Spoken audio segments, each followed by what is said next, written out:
Prahara perceraian Baim Wong dan Paula Verhoeven masih bergulir panas. Pasca mengaku alami dugaan KDRT.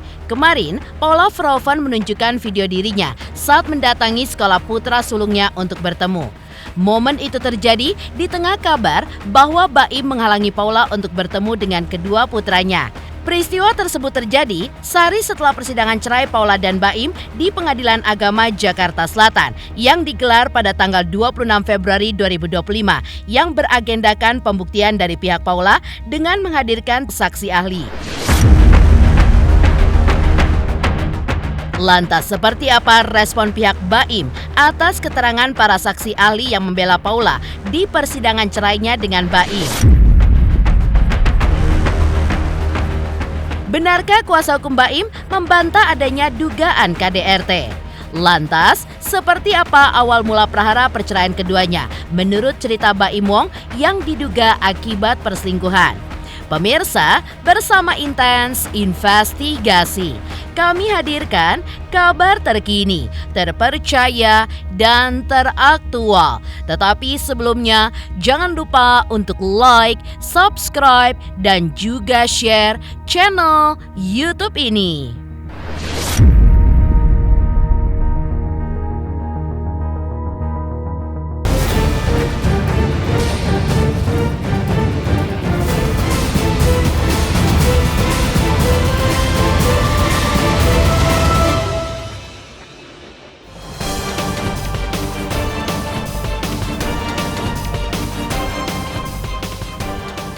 Prahara perceraian pasangan Baim Wong dan Paula Verhoeven masih terus bergulir di Pengadilan Agama Jakarta Selatan.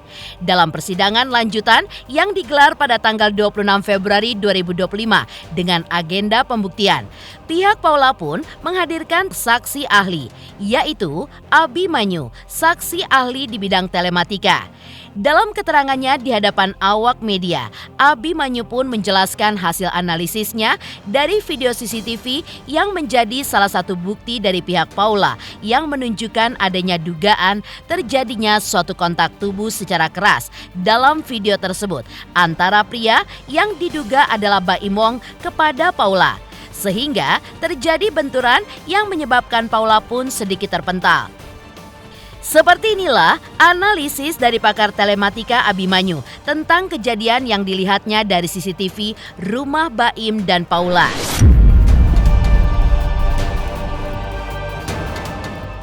Jadi yang prianya tersebut menjadi bicara keras kepada yang wanita, kemudian ada suatu bentakan-bentakan, ada suatu bicaranya kencang sehingga membuat suasana jadi semakin tidak kondusif, ya. Dan dari perbuatan tersebut, kalau yang wanita ya diam aja, kayak pasrah aja, ngomong tenang. Tetapi yang ini yang agak keras, karena diam aja mungkin jadi ada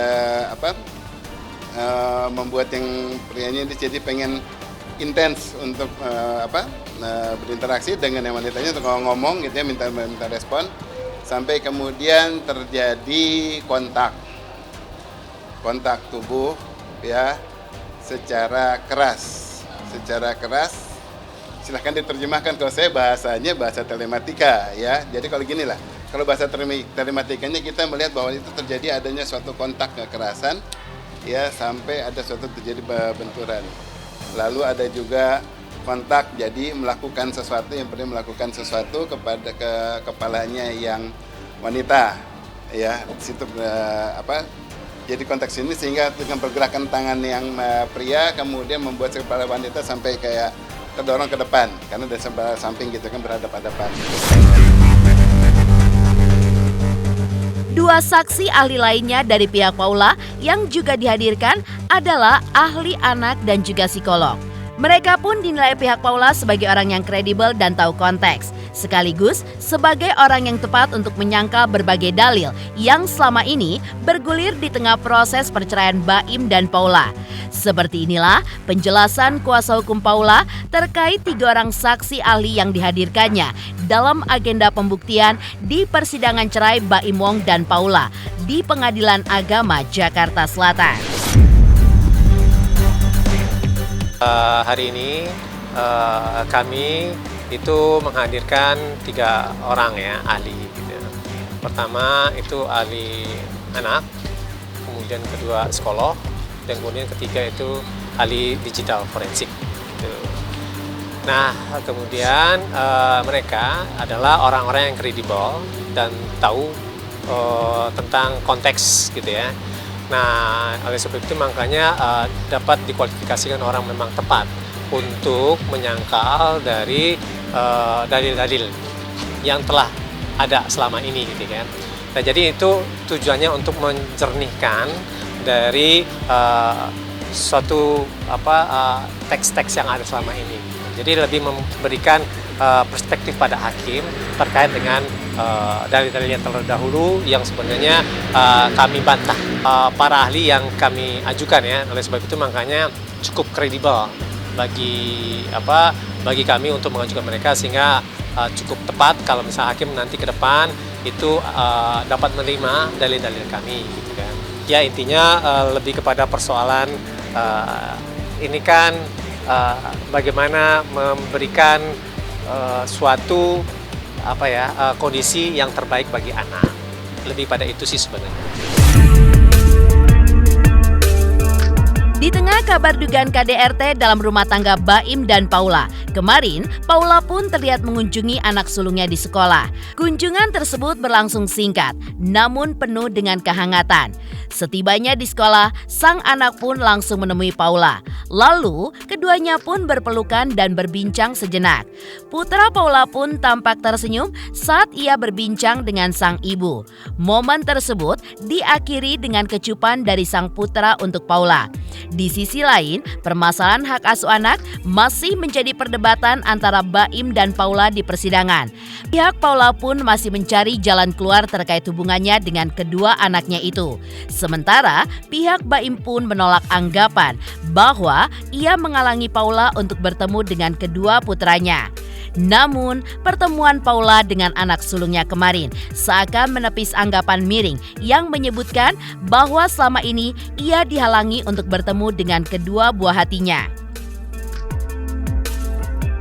Mungkin dicoba nanti ya untuk bisa mempertemukan apakah kedua belah pihak itu bisa memberikan waktu dan kemudian bisa memberikan keluasaan dalam artian gini ya, apakah ada nanti persesuaian waktu gitu kan, macam-macam sih nanti gitu ya untuk ketemu dengan anak gitu kan.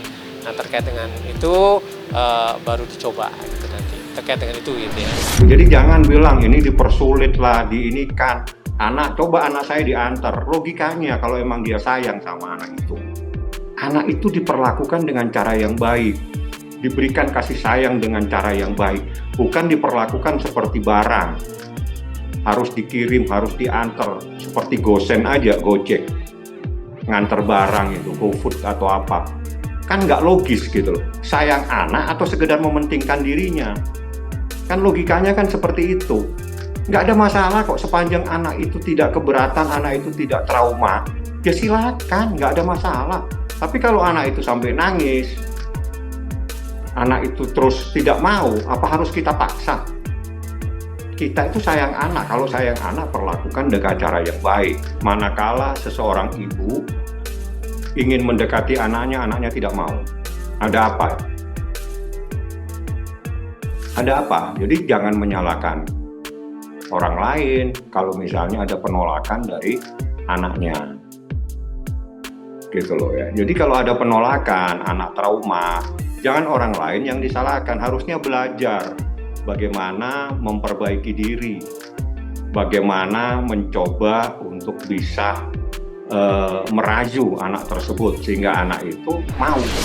Untuk anak-anak gimana nih? Udah itu duluan ya Mbak, maaf ya, makasih ya. Untuk persidangan gimana Kak Pau?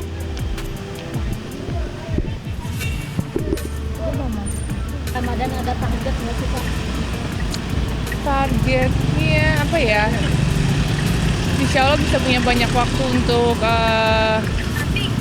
baca Al-Quran ya gitu. Kayak saya dulu one day one juz, cuman ya itu kita selalu mengusahakan setiap tahunnya insya Allah ya. Ada acara sama teman-teman dendeng cendol atau apa? Iya, acara masih berlanjut sih ya.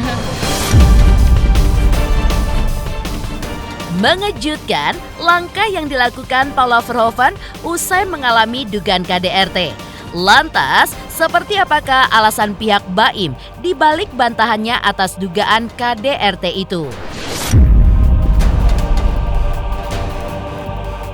Selamat untuk Intens Investigasi karena sudah mencapai 3 juta subscribers di YouTube. Sukses selalu and all the best. Oke.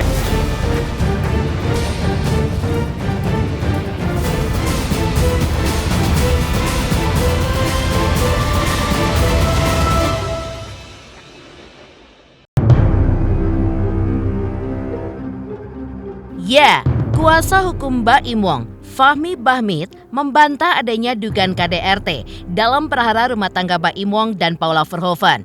Pernyataan tersebut berdasarkan dari keterangan 3 saksi ahli yang dihadirkan oleh pihak Paula dalam persidangan perceraian mereka yang kedua. Menurut Fahmi, terkait soal KDRT, sangat ironis jika seseorang mengaku seorang ahli tetapi tidak memahami proses hukum. Fahmi pun menegaskan jika memang ada dugaan KDRT, maka harus ada laporan resmi kepada pihak kepolisian terlebih dahulu. Dan nantinya yang berhak memberikan keterangan terkait visum adalah ahli dari pihak rumah sakit yang membuat visum tersebut terkait ada tidaknya indikasi dari KDRT tersebut.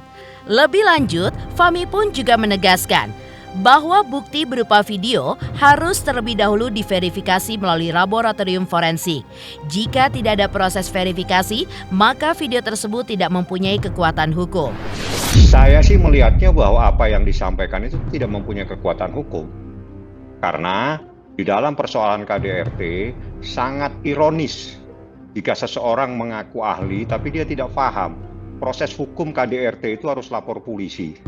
Setelah lapor polisi, polisi akan membuatkan rekomendasi untuk dilakukan visum. Visum itu pasti di rumah sakit pemerintah. Hasilnya visum itu adalah ahli yang bisa menjelaskan. Siapapun tidak punya hak untuk menjelaskan ada atau tidaknya KDRT karena dia tidak mempunyai kapasitas. Yang terpenting dari semuanya, apabila bukti terkait dengan video harus diverifikasi melalui lab forensik. Apabila tidak, maka itu tidak mempunyai kekuatan hukum. Anggap tidak pernah ada.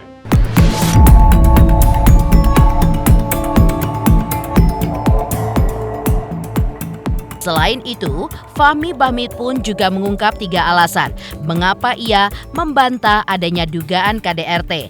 Yang pertama, tidak ada laporan polisi. Kedua, tidak ada visum. Dan ketiga, video yang diduga bukti KDRT itu pun patut diragukan keasliannya. Dan seperti inilah penjelasan seutuhnya dari Fahmi Bahmid terkait ketiga alasannya itu. Nah, ada 2 hal yang paling terpenting, bahkan 3. 1, tidak pernah ada laporan polisi, tidak pernah ada visum, dan videonya patut diragukan keorsinilannya atau keasliannya. Tidak bisa dianalisis karena dia tidak punya kewenangan menurut hukum. Karena yang punya hak untuk melakukan itu melalui laboratorium forensik, yakni orang yang ditunjuk oleh polisi pada rumah sakit pemerintah. Saya kan sudah sering melakukan laporan polisi KDRT. Bagaimana setiap kita lapor tidak diperiksa dulu, kita di SPKT lapor dibuatkan tanda lapor. Setelah itu dibuatkan rekomendasi, diantar minimal oleh 2 polisi, diantar di rumah sakit yang terdekat, biasanya rumah sakit pemerintah. Di situ nanti ada dokter yang membuatkan visum. Di dalam visum itu nanti ada bengkak sekian sentimeter, apa dan segala macam. Kalau itu tidak ada, tidak pernah ada surat dari rumah sakit Polri, tidak pernah ada bukti laporan polisi, berarti tidak pernah ada KDRT.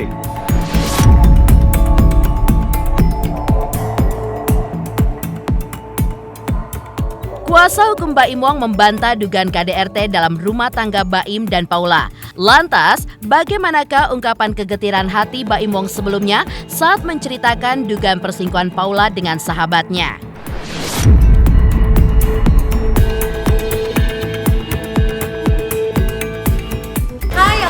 Saya mau ngingetin, jangan lupa saksikan Intens setiap hari Senin sampai Jumat 5 kali sehari dan hari Sabtu 3 kali sehari. Dan jangan lupa juga di like, komen, dan subscribe. Bye-bye.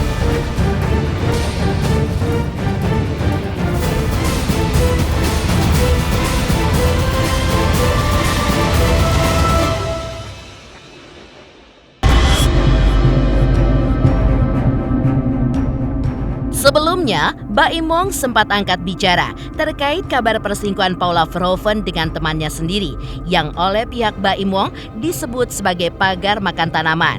Ya, saat mengungkapkan pengkhianatan cinta tersebut, Baim pun tampak dipenuhi amukan emosi yang selama ini berusaha ia tahan.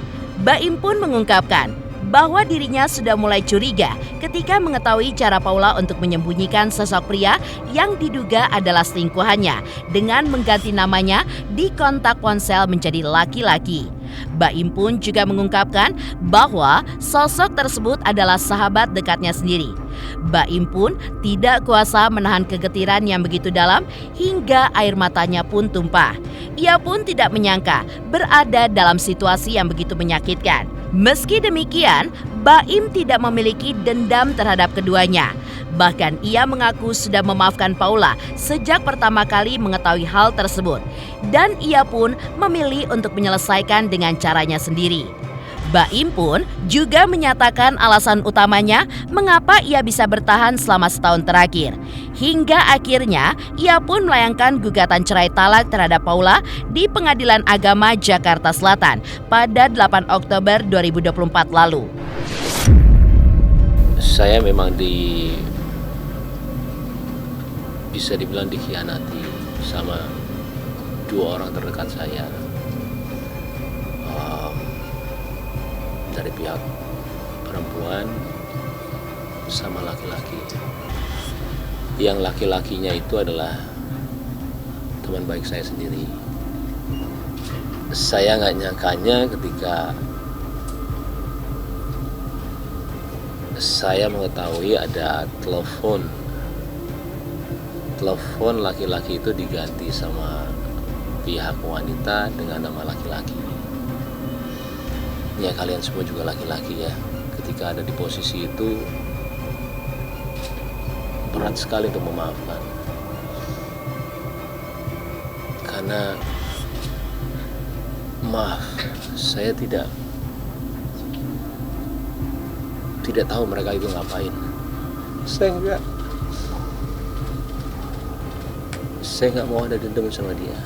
Sebenarnya saya juga tidak mau suzon, cuman dari rantai semua itu, karena ini sudah 1 tahun ketidakjujuran itu ada. Saya sendiri juga kadang-kadang suka nggak percaya, jangankan kalian, saya aja nggak percaya apa yang terjadi sama saya, karena saya selama ini cuman menahan semuanya selama 1 tahun. Saya karena anak saya.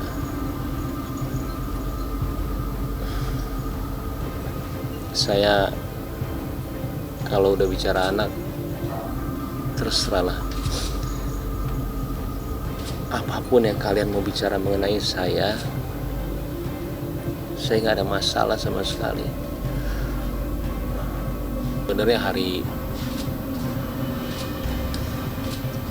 pas kejadian itu hari pertama saya itu sudah memaafkan. Tapi pakai caranya saya lah. Laki-laki itu nggak pernah datang ke sini lagi setelah itu.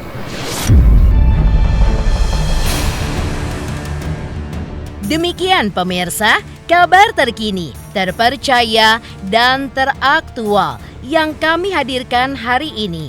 Saksikan terus Intens Investigasi setiap hari Senin sampai dengan Jumat, tayang 5 kali sehari dan Sabtu tayang 3 kali sehari, yaitu pada pukul 11 siang, 12 siang, 3 sore, dan 6 sore.